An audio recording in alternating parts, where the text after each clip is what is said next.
आज अपने बजट 2025-26 पर मुझे बोलने का अवसर दिया, इसके लिए बहुत बहुत धन्यवाद।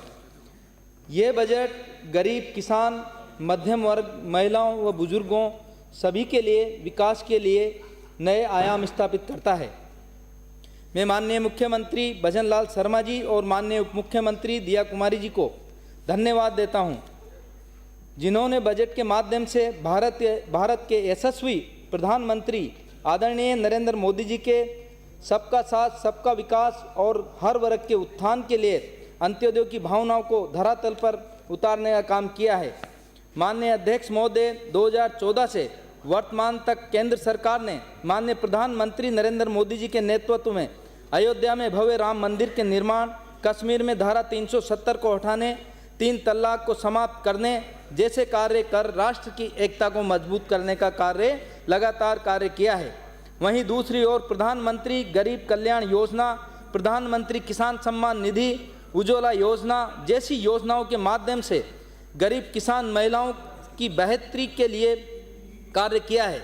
अध्यक्ष महोदय, इस कार्यकाल में 2016 में सर्जिकल स्ट्राइक, 2019 में बालाकोट एयर स्ट्राइक, अंतर्राष्ट्रीय व्यापार में लगातार प्रगति से भारत अंतर्राष्ट्रीय स्तर पर वैश्विक शक्ति के रूप में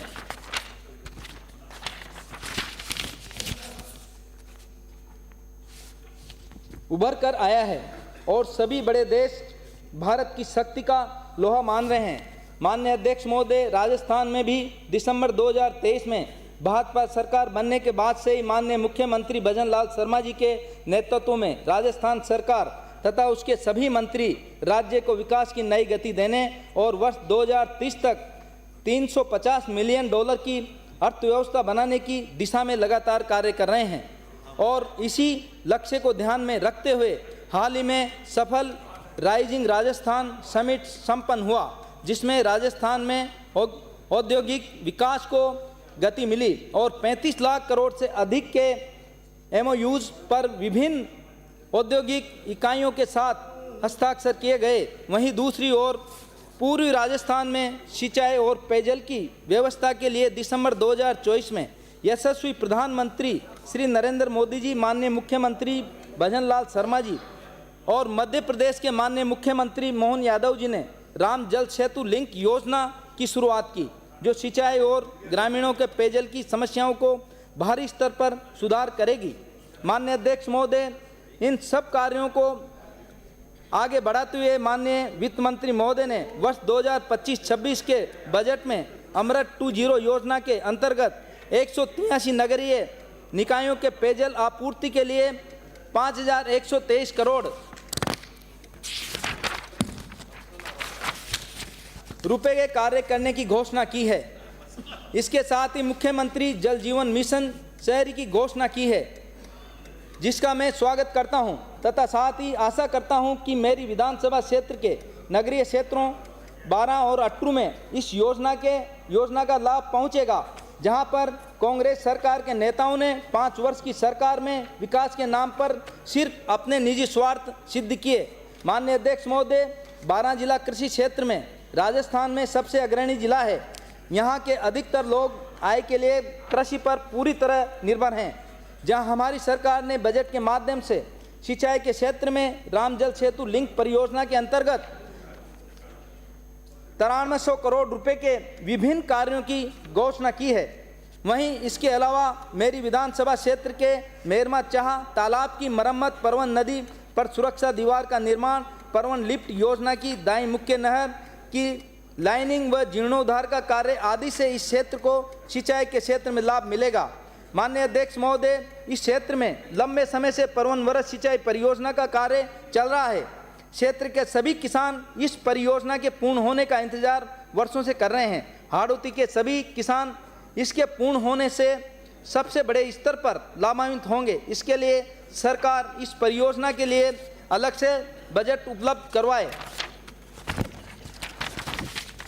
सभी अधिकारियों को कार्य जल्द पूर्ण करवाने के लिए निर्देशित करें, ताकि ये क्षेत्र कृषि के क्षेत्र में और अधिक प्रगति कर सके।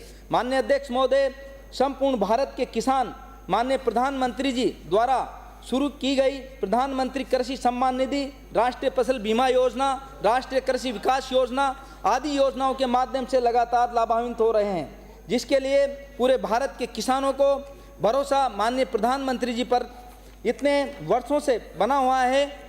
इसी क्रम में बजट में वित्त मंत्री जी ने पीएम किसान सम्मान निधि की राशि को और बढ़ाकर 9,000 रुपये प्रति वर्ष करने की घोषणा, ब्याज मुक्त अल्पकालीन फसली ऋण वितरण के लक्ष्य में वृद्धि करते हुए 25,000 करोड़ रुपए के ऋण वितरित करने की घोषणा सभी किसानों के लिए हर्ष का विषय है। इसके लिए माननीय मुख्यमंत्री जी को भी मैं धन्यवाद देता हूं। माननीय अध्यक्ष महोदय, हाड़ौती क्षेत्र लहसुन उत्पादन में सबसे अग्रणी है। इसी को ध्यान में रखते हुए 12 जिले के लिए लहसुन उत्कृष्टता केंद्र की घोषणा करने के लिए मैं माननीय मुख्यमंत्री जी और कृषि मंत्री जी का धन्यवाद देता हूं।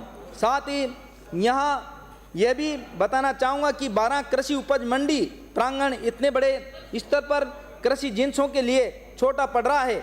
इसके लिए आवश्यक है कि मंडी का विस्तार किया जाए तथा साथ ही शहर में होने वाली ट्रैफिक के दबाव को कम करने के लिए भविष्य में नलका रोड होते हुए मंडी के लिए एक नया रास्ता बनाया जाए। माननीय अध्यक्ष महोदय, बजट में रबी 2025 हेतु विद्युत वितरण के पिकअप सप्लाई में वृद्धि कर 20,700 मेगावाट बिजली की सप्लाई की जानी प्रस्तावित की है तथा साथ ही आगामी वर्ष में 50,000 नए कनेक्शन देने की घोषणा 12 जिले के किसानों के लिए स्वागत योग्य है। माननीय अध्यक्ष महोदय, 12 अटरू विधानसभा के लिए बड़िया बालाजी छजवा में 3311 केवी GSS निर्माण की घोषणा के लिए माननीय मुख्यमंत्री जी और माननीय ऊर्जा मंत्री हीरालाल जी को धन्यवाद देता हूं। माननीय अध्यक्ष महोदय, बजट में सड़क निर्माण के क्षेत्र में 5,000 करोड़ से अधिक की लागत के विभिन्न कार्यों की घोषणा की। साथ ही 5,000 से अधिक आबादी वाले ग्रामीण इलाकों में अटल प्रगति पथ के निर्माण कार्यों की घोषणा हुई है। इसके साथ ही प्रत्येक विधानसभा को 10-10 करोड़ रुपए की राशि में नॉन पेचेबल सड़कों का कार्य करवाने की घोषणा भी की गई। इनके लिए माननीय मुख्यमंत्री जी और वित्त मंत्री जी जो PWD मंत्री हैं को धन्यवाद देता हूं। वित्त मंत्री महोदय ने 15 शहरों में रिंग रोड के निर्माण कार्य प्रस्तावित किए हैं। माननीय अध्यक्ष महोदय, इस सदन के माध्यम से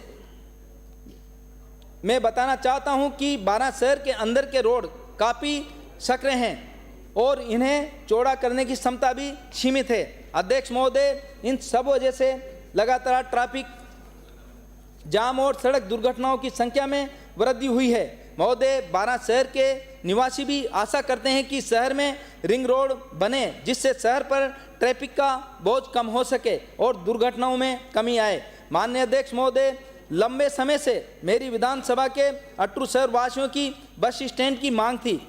बजट में इसकी घोषणा होने से समस्त अटरू वासियों की तरफ से मुख्यमंत्री जी और उप मुख्यमंत्री जी प्रेमचंद जी बैरवा को धन्यवाद देता हूं। माननीय अध्यक्ष महोदय, चिकित्सा क्षेत्र में मुख्यमंत्री आयुष्मान आरोग्य MMA योजना के अंतर्गत प्रदेश के लोगों को चिकित्सा लाभ प्राप्त हो रहा है। इसके अंतर्गत सुविधाओं की वृद्धि स्वागत योग्य कदम है। बजट के माध्यम से माननीय वित्त मंत्री महोदय ने प्रदेश की 70 वर्ष की आयु से अधिक के वृद्ध जनों को आवश्यकता अनुसार घर पर ही निःशुल्क दवा उपलब्ध किए जाने की घोषणा स्वागत योग्य कदम है। प्रदेश में 750 शिक्षकों तथा 151 पैरामेडिकल कार्मिकों के पद पर सृजित करने से स्वास्थ्य सुविधाएं बेहतर होगी और आम आदमी को सरकारी अस्पताल में अच्छा इलाज मिल सकेगा। माननीय अध्यक्ष महोदय, हमारी सरकार ने लगातार SC, ST, OBC और अन्य वंचित वर्गों के परिवारों के लिए कई तरह के कार्य किए हैं और वित्त मंत्री महोदय ने इसी क्रम को आगे बढ़ाते हुए मेरी विधानसभा क्षेत्र 12 अटरू के 12 के लिए विद्यालय स्तरीय सावित्रीबाई फूले छात्रावास तथा अटरू में शहरिया बालिका छात्रावास की घोषणा की है। इसके लिए माननीय मुख्यमंत्री जी और समाज कल्याण मंत्री अविनाश जी गहलोत को आभारी हूं।